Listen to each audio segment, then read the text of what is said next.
Recorded Books Romance presents an unabridged recording of Stolen Magic by M.J. Putney, narrated by Simon Prebble. This book is copyrighted 2005 by Mary Jo Putney. This recording is copyrighted 2006 by Recorded Books, producer and publisher of Romantic Sounds, an imprint that features dramatic tales that will carry you away to exotic locales and sweep you off your feet.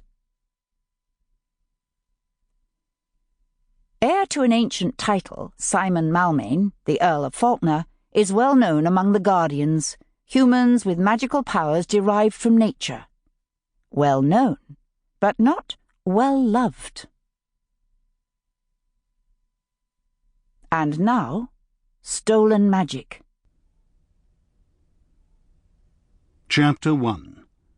Monmouthshire, 1748. As the Earl of Falconer, Simon Malmain travelled with an entourage of carriages and coachmen, and most certainly his valet. As the chief enforcer of the Guardian Council, he walked alone, a darker shadow in the night. The sky was dark with clouds, perfect for secret deeds. Simon wore black, even his fair hair covered by his tricorn hat. Not that he feared Lord Drayton, whose powers were less impressive than his ambitions, but a wise hunter left nothing to chance. His horse had been left in a convenient field, so that Simon could approach Castle Drayton unnoticed. He'd studied the castle from a distance, and spoken with a former servant who had fled Drayton's service in fear of his soul. The master of the house was in residence, recently returned from London, where Drayton held a cabinet post. Simon had considered confronting him in the city before deciding that this remote area was better.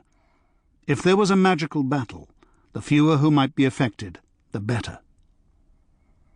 The castle stood on a rocky rise, cradled in the bend of a small river that ran into the Severn.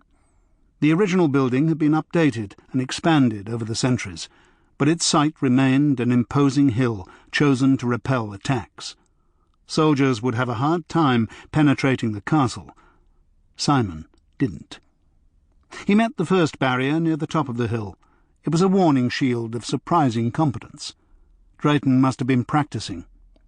Simon sketched a series of symbols with one hand. A man-sized hole opened in the energy shell. He stepped through and closed the portal behind him undetected. Though he could have taken the wards down entirely, there was no reason to warn Drayton prematurely. The next barrier was the closed gates. Luckily, Sample complete.